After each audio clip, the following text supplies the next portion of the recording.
Greetings and salutations, everyone, and welcome to, depending on wherever you may live or however you choose to read your clock, this early morning, middle of the night bonus upload. Before we jump into it, a couple quick links. As many of you know, I rely on Patreon, PayPal, channel membership, and the merch to help the channel to continue to grow and go. Links to Patreon, PayPal, and channel membership is in the description below.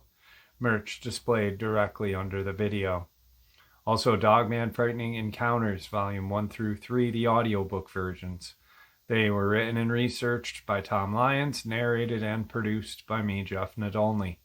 Those audiobooks are available on Audible, Amazon, and iTunes, links to which are also in the description as well. And finally, last but definitely not least, if you'd really like to help support the channel to continue to grow and go, simply subscribe. It does not cost a cent. Click that like button. It takes half a second. If you don't want to miss out on any of the informative uploads that I put out daily, click that bell icon. And folks, please leave a comment. Why? Well, because all these things really do help this channel to continue to grow and go. And yes, folks, they definitely do matter. Now, everyone, I have taken far too much of your time.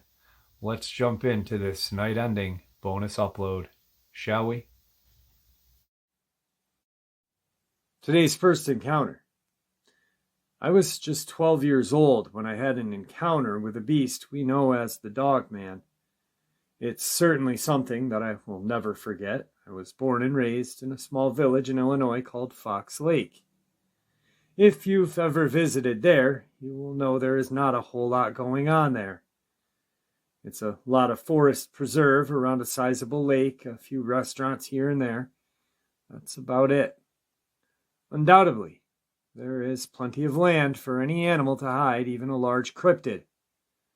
One of my childhood friends and I went through a phase where we would search for sturdy branches, then carve them into quality spears. We had a lot of fun decorating them and comparing the finished products. From the way I remember it, I feel like we had a real knack at the hobby. We probably could have sold things somewhere if my mom hadn't thrown them out. So, with our spears in hand, we would wander into the woods for hours on end.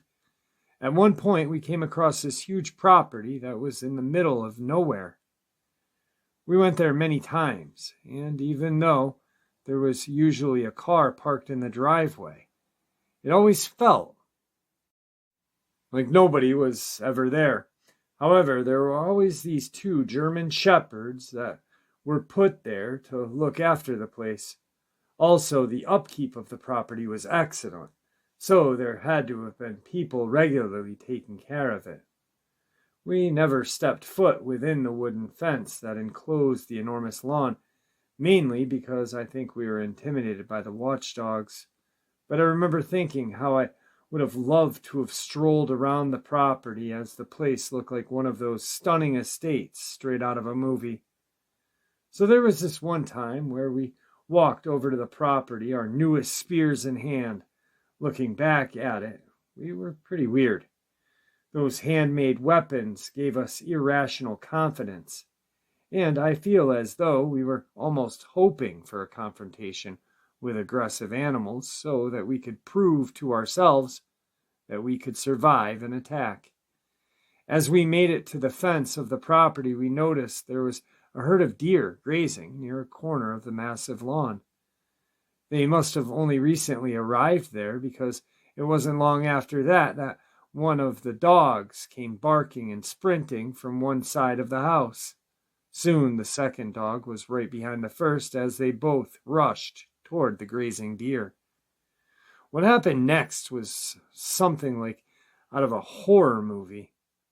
As the deer fled into a section of the woods, my friend and I were stunned as this muscular creature on two legs tackled one of the deer out of the air right as it was leaping over the fence.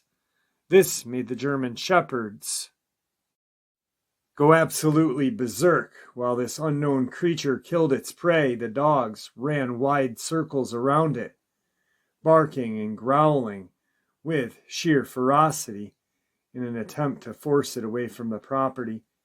Even though we were shocked and utterly terrified by the random appearance of this creature, we were far enough away to watch for at least a little bit longer. Something that we both agreed was so strange how much the color of this creature's fur matched that of the German Shepherd's. I'm sure it was nothing more than coincidence, but what are the chances of that? I'm going to jump ahead for a moment, but it was a few years later then my same friend informed me of entities known as skinwalkers. I guess he had watched some special on them or something, and it persuaded him into suspecting that's what we had spotted that day. It was his theory that skinwalkers will sometimes morph in a way that helps them blend in with the atmosphere, as a way to fly under the radar of unsuspecting victims or prey. It sounds a bit insane to me, but then again, the sight of the creature made nearly anything possible as far as I was concerned. Now, getting back to the encounter itself, we continued to watch as this muscular beast tore a few chunks of meat from the deer and stuffed them in its mouth. The German Shepherds were still hysterical, desperate for the thing to go away. It had still only been maybe 20 to 30 seconds since the creature appeared when we noticed an individual walking around the house to get a view of the commotion. He hadn't noticed us, so we continued to watch. I remember he was a white guy and was balding at the top of his head. He wore denim pants and a white t-shirt. We were too far away to see any further details of what he looked like. The man walked a few yards alongside the wall of the house and raised what had to be a pair of binoculars to his eyes. I have no way of knowing this, but the way he stood his ground gave me the feeling that he had seen this mysterious creature before. He then proceeded to pull a whistle from his pockets, and when he blew it, the German Shepherds came sprinting toward him. The three of them went back around the corner and inside of the house. By that point, the dog-like creature was already dragging the dead deer over the section of the wooded fence that it had hopped over in the first place. I remember the look on my friend's face as our minds raced to comprehend the insanity of everything we had just seen. Since the creature had now disappeared into the woods, and we couldn't know where it had went, we decided it was wise to get the heck out of there and head for home. Even though my house wasn't too far off, I remember having the worst feeling while we made it back there. I was confident that the beast was distracted by feeding, but I think it was the idea that there could be more of them in the proximity. Suddenly, our hand-carved weapons felt useless. There was no way a child with a sharpened tree branch would have survived the wrath of one of those creatures. Even with it having been so far away from where we stood, I could tell that its strength and agility were off the charts. There's no question that it possessed the ability to be an all-out killing machine. When we made it home, I was so nervously excited, and I told my mom all about what we had saw out there. The first thing she did was reprimand us for having trespassed on someone else's property. It was as if my statements about the creature went right over her head, like she didn't even hear me. That irritated me a lot, and we ended up getting into a gigantic argument to the point where she sent my friend home. My dad returned from work late that night, so I waited until the following morning to inform him of the freakish event. He brought me outside to do yard work with him, and that was when I explained everything to him.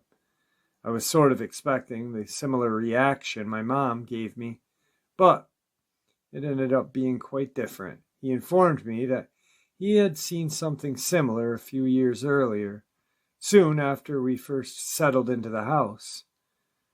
For whatever reason, he was very adamant that it wanted nothing to do with us, and that if we carried on normally with our daily living, it would pay no attention to us. I think it was because I was so young, but even though I was still worried that the creature may approach us while we were out there, I always found it easy to trust my dad's words.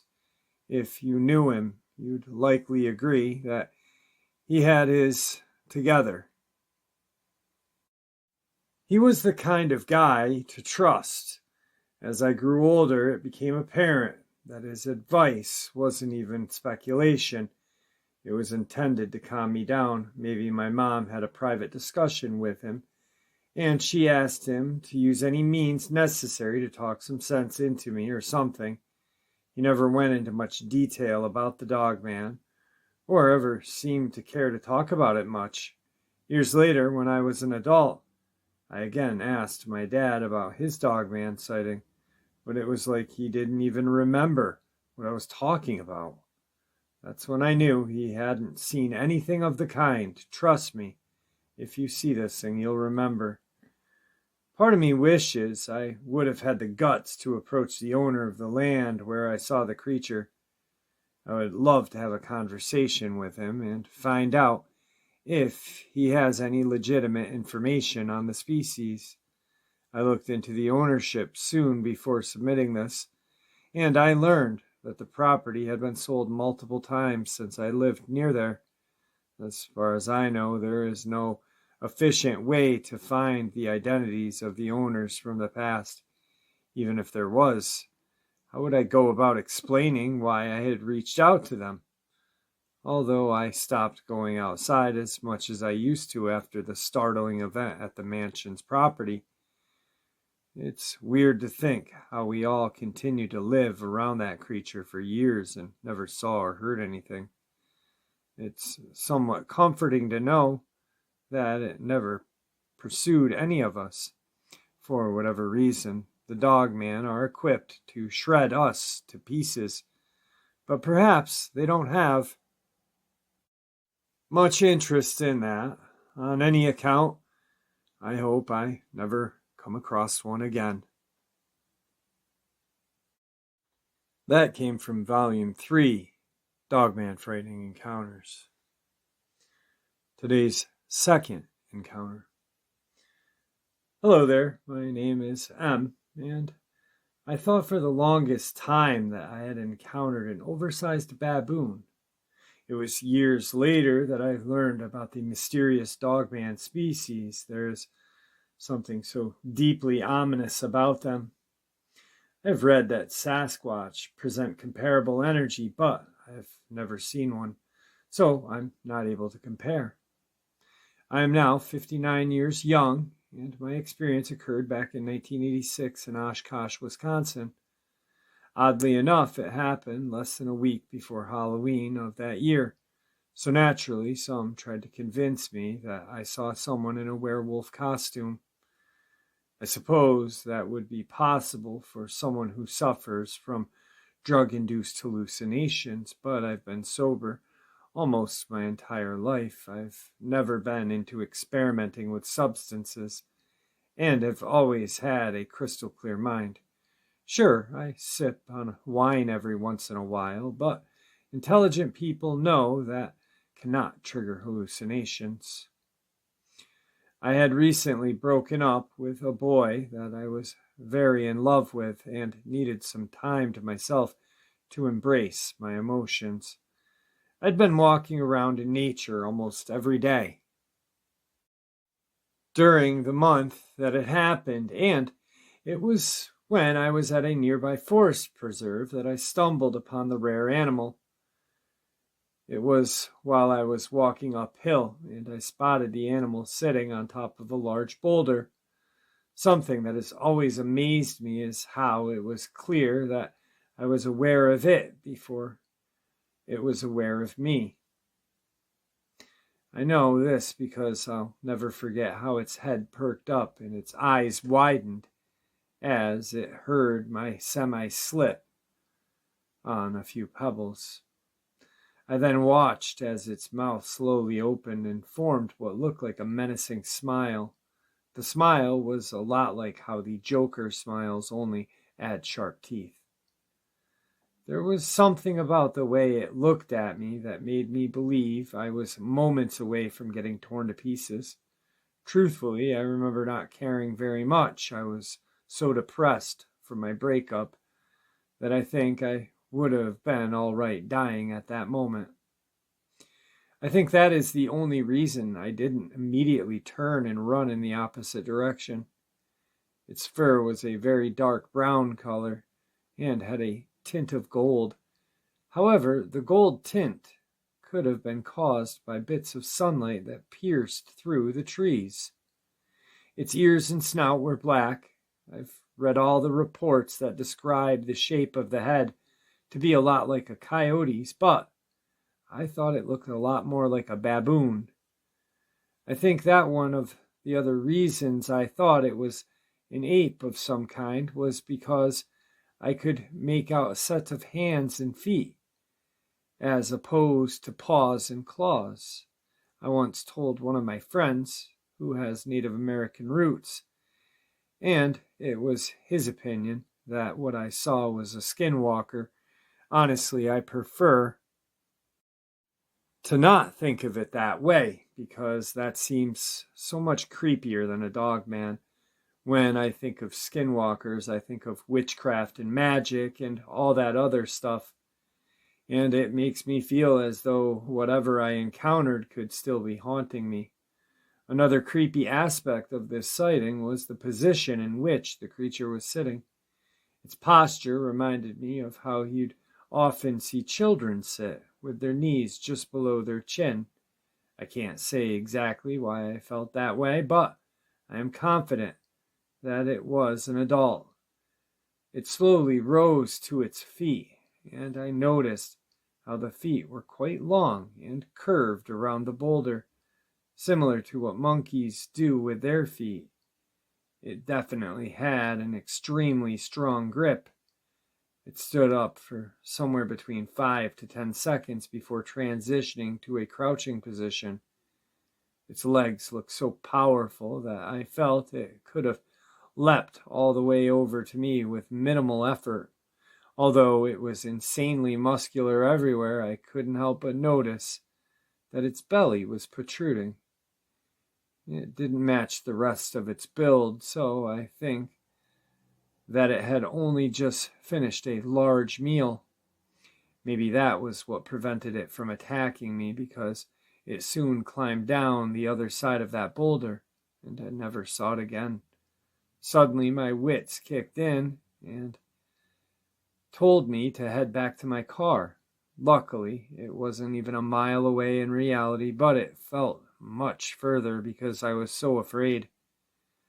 I was living with my mom and stepdad back then, and I told them about the encounter as soon as I saw them later that day. Surprisingly, they seemed to believe me. I don't know if it was because they were trying to be agreeable, given what I was going through, but they both were very open about my interpretation of what I saw. It was very comforting, and that's something I've always appreciated when I look back on it. It's a shame that not everyone who encounters cryptids has someone who will trust them on that matter, or at least be willing to listen with open ears. In a sense, I felt that frightening encounter was a blessing in disguise. It was sufficient at distracting me from my grief I was feeling, and it expanded my worldview. I always had an inkling that we were being lied to on multiple fronts, and it was nice to confirm that I wasn't a fool for having thought such things. My daughter was the first to introduce me to the works of Tom Lyons after she came across his Instagram account. She convinced me to create my own account so that I could stay in the loop, and it was as soon as I discovered he had released the first volume of Dogman Frightening Encounters that I knew I had to participate. Thank you, Tom, for your willingness to review my report. And that encounter was from Dogman Frightening Encounters Volume 2, my friends. On to the third encounter of the day. I cannot say for certain what it was that I saw back in the late 80s, but whatever it was, it sparked my passion for cryptozoology and unexplained phenomena. I was 20 years of age and lived in Lance, Michigan. Lance is an extremely small town that currently has the population of just over 2,000. Everyone who lives there knows there is not a whole lot going on there. It was spring, and we had just opened the local golf course for the season, which is where I worked at the time. I did all kinds of things to keep that place running smoothly. But it was one evening while I was driving the Kubota, the cart that gathers golf balls, that I saw something I will never forget. I was riding the vehicle out on the driving range when suddenly this large, funny-looking animal emerged from the nearby thicket, carrying a mangled, bloody carcass. I'm pretty sure I was able to make out hooves, so that makes me think it was probably some land animal such as a deer or a goat. After the strange creature walked a few yards out into the driving range, it dropped the carcass from its jaws and began shifting its head in all directions. The way it moved made me feel as though it thought another predator was near and may come along and try to steal its dinner. It looked in my direction on multiple occasions, but I suppose I was far enough away not to be of any concern. I was so stunned by the sight of this thing that I stepped on the brakes to observe it. I turned around to see that there was still one golfer using the driving range, and it was plain to see that he had also stopped what he was doing due to the sight of this creature. I watched as he took a few steps forward from his tee so that he could get a little better view of this creature, but even from his distance, the sight of the creature was pretty intimidating, preventing him from wanting to get any closer. I was essentially in the middle of the creature and the golfer, and even though I had a steel cage around me, something was starting to tell me that I might not be as safe as you'd expect. The longer I stared at this creature, the more I realized how dangerous looking it was. Its long snout, full of razor-sharp teeth, large claws extended from strangely shaped hands, and I could make out a very prominent muscle definition.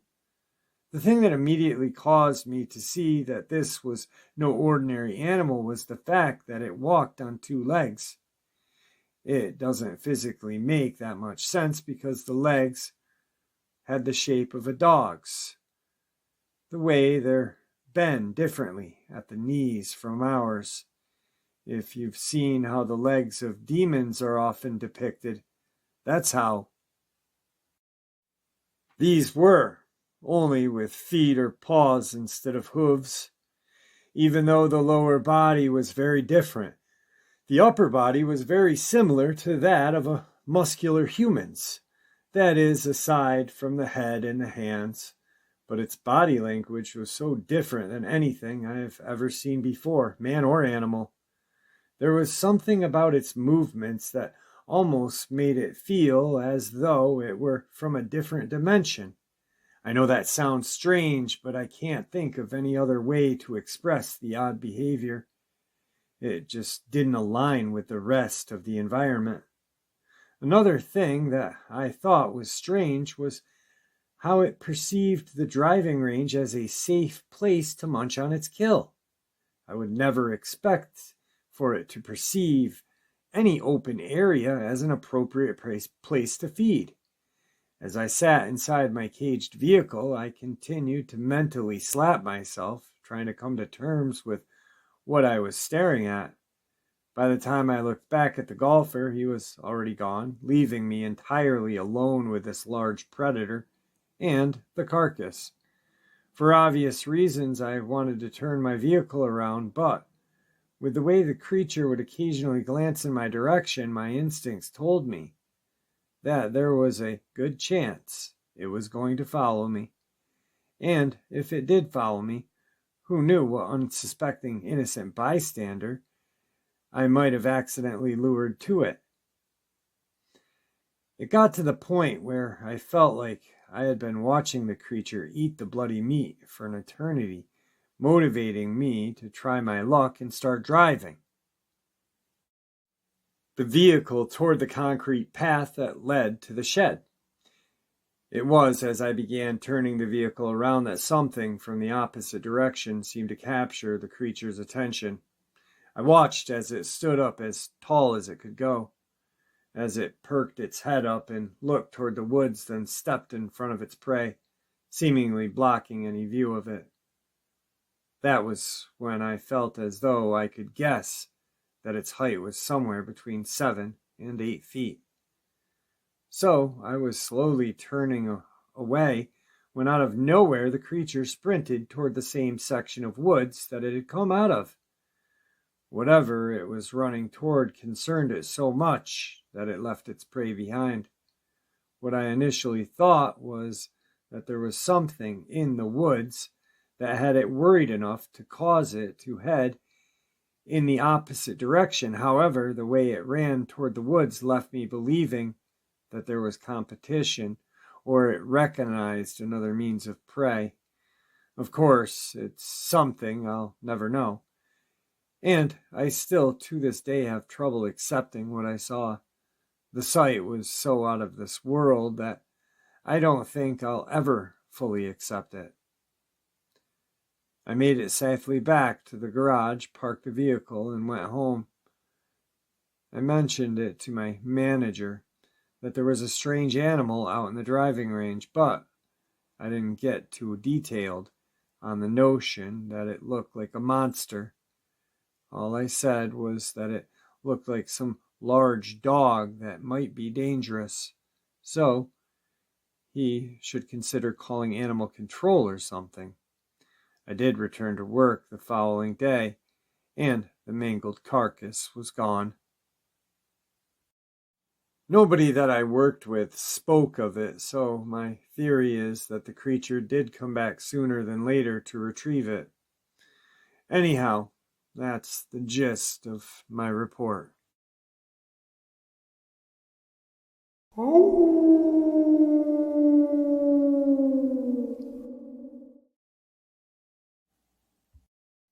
Today's first encounter.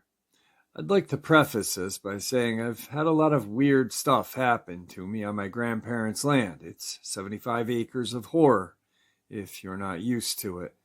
I grew up there, so a lot of this didn't faze me. So if my reactions are odd, it's because this is my life and I'm kind of desensitized.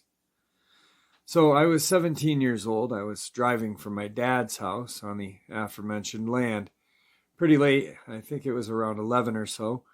I had dropped someone off at my dad's house and was driving back into town to get back to my mom's house. As I was driving down our long driveway, I kept seeing things moving in the field. I didn't pay any attention, probably a rabbit or something. Things moving in the grass are normal. I get to the end of the road and I see this someone in a ditch just lying there. Me being a girl in a raggedy old car at a place with piss-poor signal in the middle of the night, with no weapon on me, I floor it. I don't care. I figured I'd get a call from my dad later to take care of the possible drunk in the ditch. I'm driving down the road. The memory of the ditch person creeped me out. I got this awful feeling of being watched. I'm traveling down the road nearly at 60 miles an hour with no signal whatsoever. Maybe I was overreacting. Whatever. I still sped up because I wanted to get a signal and call my boyfriend because it would make me feel safer. Then I see something running alongside my car. Well, I say running, it was more like skittering, lanky limbs on all fours running and keeping up with me going 60 down a country logging road. I think my brain kind of had this aneurysm at this point because I was just repeating myself, WTF, WTF. I'm getting closer to civilization, though, so I floor it. Get up to about 80 and leave it behind. I call my boyfriend, freaked out about what I had seen. I pull over at a little church with a light out in front, trying to make some logic out of this, when I saw the thing again. It's on the road, skittering toward my parked car. Before I have time to pull out of the lot, it's on me, hitting my car hard enough to dent the rear bumper. I scream, squealing out of the lot and driving like a maniac towards town. I get into town and circle around the main areas a few times, calming down before I go to my mom's. Further description of this thing. It was weirdly flat, like someone trying to do a back bend, but not bending. Its limbs were long and spindly, with pale skin stretched too tight across its bones. Today's second encounter. I'd like to share a few of my experiences that I've had in the past. I am from Europe, and all of my experiences have happened here. Some are older, while some are quite fresh. With that being said, I'm not quite sure if all of my encounters are connected with crawlers, or whatever you guys call them, but I've seen and heard many strange things throughout my life. I've tried to share some of my experiences with some friends, and they all just think I'm crazy. I was about 12 years old when this happened. I'm 24 now. I spent the summertime with my brother and my cousin at my grandmother's house. I've always hated that place. The old ruined buildings, the backyard covered with dense vegetation and animal remains, made the whole thing even worse. Not to mention, we've always been scared to go outside after sunset, because we tend to hear strange noises outside, and the light barely hits the end of the backyard. On that night, my cousin woke us up and ordered us to grab our slippers and let's go outside because he needed to use the toilet badly. The thing is that in my grandmother's house, there was no toilet inside. The only toilet we could use was an old, small toilet at the end of our backyard in a small, ruined building, close to the other ruins. This usually forced us to drink and eat carefully before the night because going outside alone in the dark as a child was a creepy journey, and we already experienced many things before. We tried to convince him to come on, try and hold it for a couple of hours, when the sun slowly starts to shine upon the yard at least, but he told us to screw off, that he had to go, he couldn't wait. We didn't have too much choice anyway, so we prepared fast, and he led the way. Of course, the only girl had to go first, definitely for courtesy purposes, huh? We left the house. He ran inside the building, which lay far from the main house, where we actually abstained. Me and my brother stood guard. The moon was bright, so keep that in mind, and out of fear, I laid my eyes on it, and tried to enjoy the sight of the illusionary safeness it gave me for a short period. Suddenly, I heard the neighbor's dog barking, screaming, shrieking like hell. The sound of this dog was a mix of dread, confusion, and pain, like if he had actually been beaten or something. I had no clue what was going on. I knew for that reason the neighbor kept his dog closed inside a safe building before the dark fell, but the door was actually a door of a fence, so he could always see the yard. The yard where he tended to stay was also closed off. This dog never really barked at night, at all, and even if he did sometimes, it was never like this. I can safely say that I've never heard such a noise come from a dog before. We both stared at that direction where the dog was, trying to figure out what was happening, but the ruined buildings covered the scene. We waited. We didn't dare move closer, neither, so we kept just staring in the dark. When the barking suddenly stopped, something terrible fear sat upon us.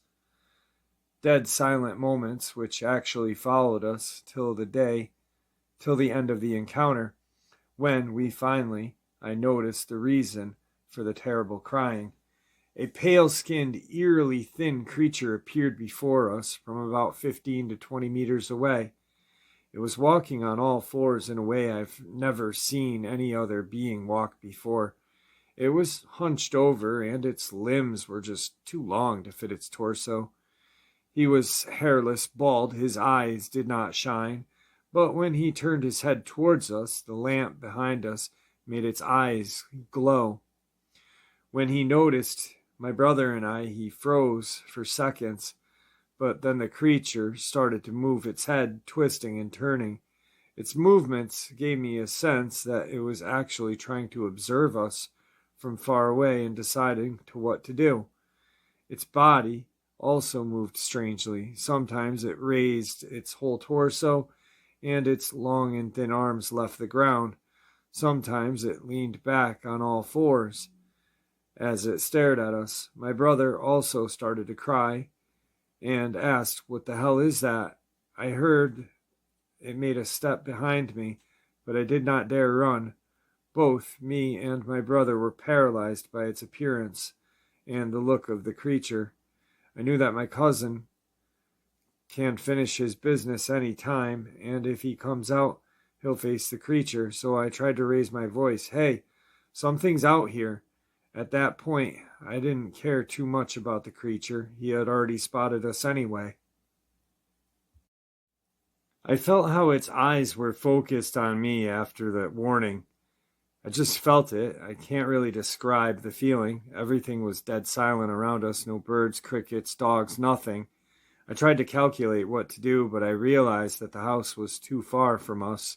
So even if we tried to flee, the creature could reach us easily if that would be its purpose, and our cousin would still be in the outhouse. I'm not quite sure how long we stared at each other.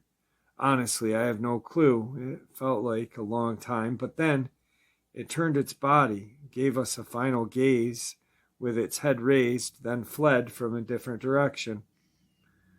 The reed fence which separated my grandmother's plot and the other neighbor's was about 10 feet tall, and I swear to God this creature jumped over it with one single jump. That night keeps haunting me and brings me old questions again and again. I am still not satisfied with the answers I got, and I don't know why that creature left us alive. Long years after this, I still ask my brother about this encounter sometimes, to convince myself that I am not crazy. Not like the time would wash away the truth. I ask him if he still remembers that night. He always answers in a low tone with a yes, and we never talk about it any further. My next experience happened in the same town where I had that encounter with the pale creature. I was sleeping in my other grandma's house, which is located at the very end of the town.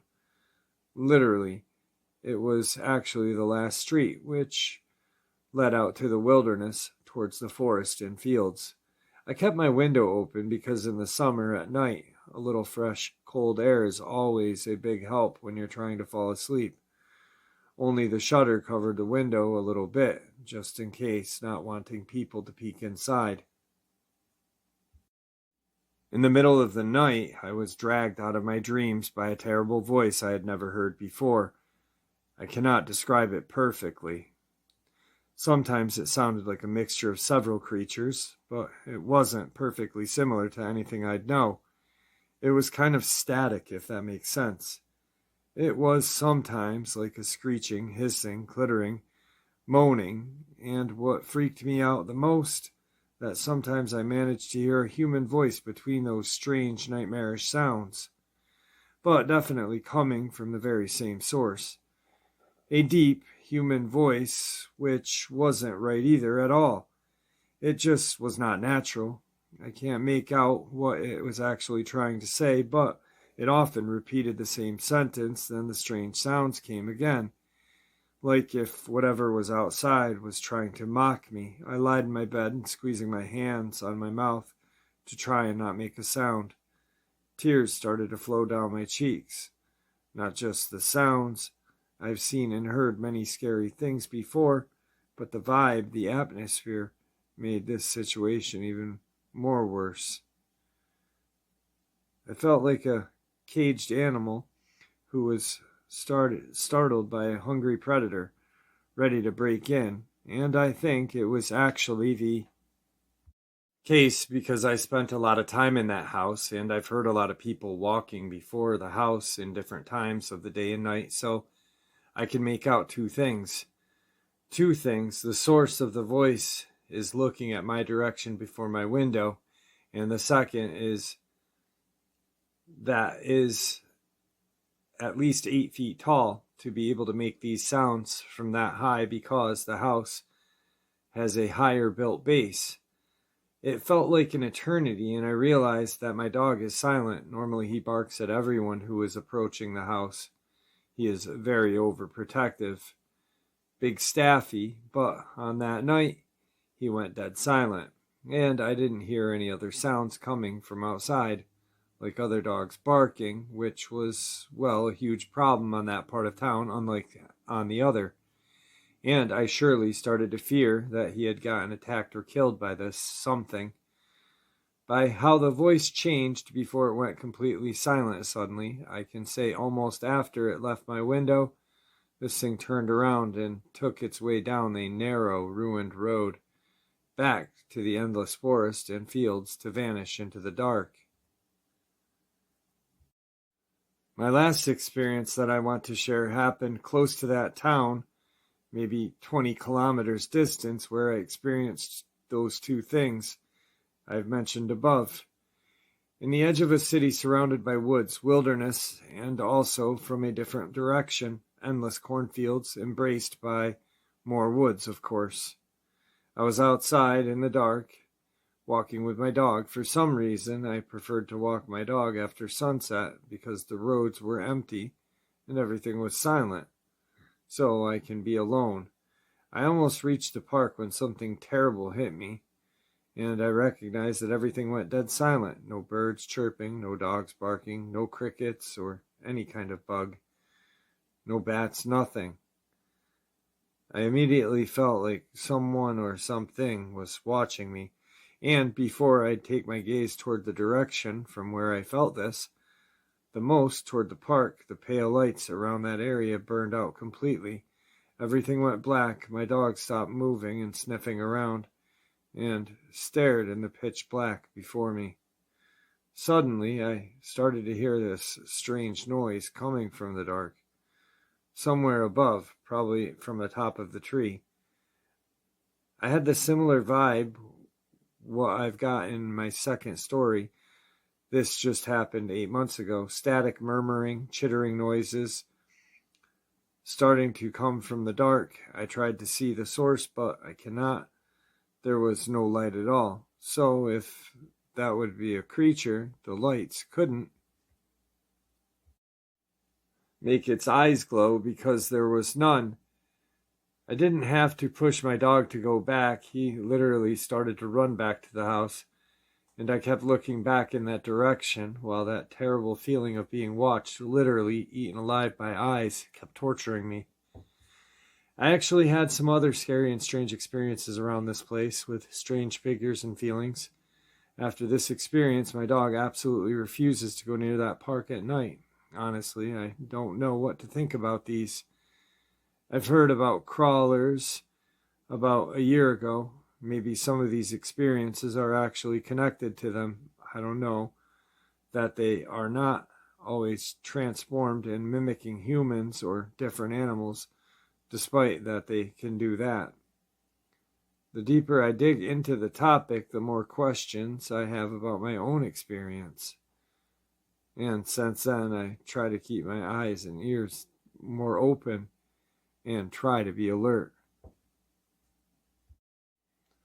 All right, guys, so that last one was from somewhere in Europe.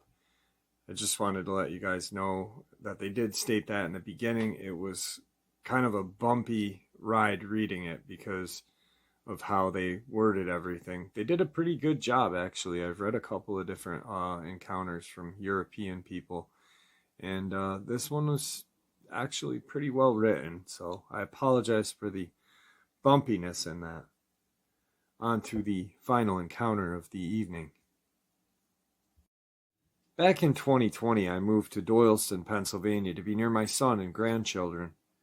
I found a small cabin-like apartment in Bucks County. I lived near farms and woods. I signed my lease on August 6th. On the evening of August 7th, 2020, my son and I came to the apartment to move some stuff in.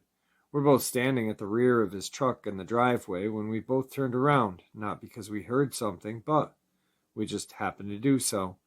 We noticed a black, odd-looking creature creeping at the end of the driveway, trying to go past us in the direction of the farm across from my cabin. I quickly turned around and it was gone. We both agreed that it did not look like a dog or a coyote. We finished unloading that evening and I was constantly asking him what his thoughts were on that creature. He said he didn't know, but it was weird looking. I wrote it down because that's what I do. 7 months later, on March 1st, 2021, it was a cold and windy early morning. I'd put the trash out hours before and was just working on the computer. I heard a loud bang, and right away I knew it was my trash can, so I put on my jacket and shoes and grabbed a flashlight. It was a little after 3 in the morning. The reason I grabbed my flashlight because it's still pretty dark in the front. There's wildlife in the area because of the woods and farmland. When walking on my driveway to the road, you can't see them all that well unless there's a full moon. As I got down to the trash can and started pulling the can up from the ground, I heard a car horn blowing and the sound of someone slamming their brakes on. As I looked toward the stop sign, I saw a black figure in the lights of the car, standing in the middle of the road. It dropped to all fours and started heading back to my direction. I noticed the guy standing in the road. Within seconds, the creature had reached my driveway. It noticed my flashlight and stood on 2 legs, boxing its front paws and growling. It sounded like a snore. It had yellow eyes and stood over 6 foot tall.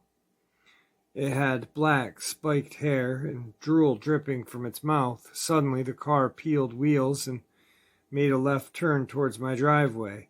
The creature dropped on all fours and was gone. In a blink, the car stopped in front of the driveway and the guy yelled out, "WTF was that?" He then proceeded down my road. I was walking backwards, shaking nervously toward my front door. I got inside, found myself still upset and shaking my head. I stood at the door with the outside light on and waited for the car to return. After a few moments, the car blew by my driveway and proceeded the original way he had headed when he had encountered this creature. The creature looked like it was something on steroids from a horror movie. I know what I saw. I don't drink and I don't do drugs. I take care of my wife who had suffered a massive heart attack and has dementia. I haven't seen this creature since then. When I sit outside at night now, I am packed with 2 guns. I've researched this and found nothing, but I continue looking in case something pops up. I hope I never see this creature again. I still think about when I go outside at night to sit and relax. You may find this crazy, but my background is that I worked for the police and fire department in Baltimore County, Sparrows Point Place, police, high-tech security, private bodyguard, bank security, Baltimore Blast Soccer Security, and Pinkerton Security. I believe that this may have actually been an upright canine incident. I am going to discuss this event in more detail with the witness, and we'll follow up later. And there you have it, folks. I do hope you all enjoyed this early morning, middle of the night bonus as much as I enjoyed sharing it with you. I'd like to thank you all for supporting the channel. It is, after all, your support that keeps the channel growing and going, and what gives us all a place and a chance to share our experiences and theories judgment-free. Everyone is simply treated with the respect we deserve. Thank you. Please stay safe, happy, healthy, and ever vigilant, keeping an eye on our children, pets, family, and friends. These creatures are real. They are out there and dangerous. Share this information with those you love and care about, and it may just help save their lives someday. Until next time, never stop asking questions, never stop searching for the truth, and God bless you all.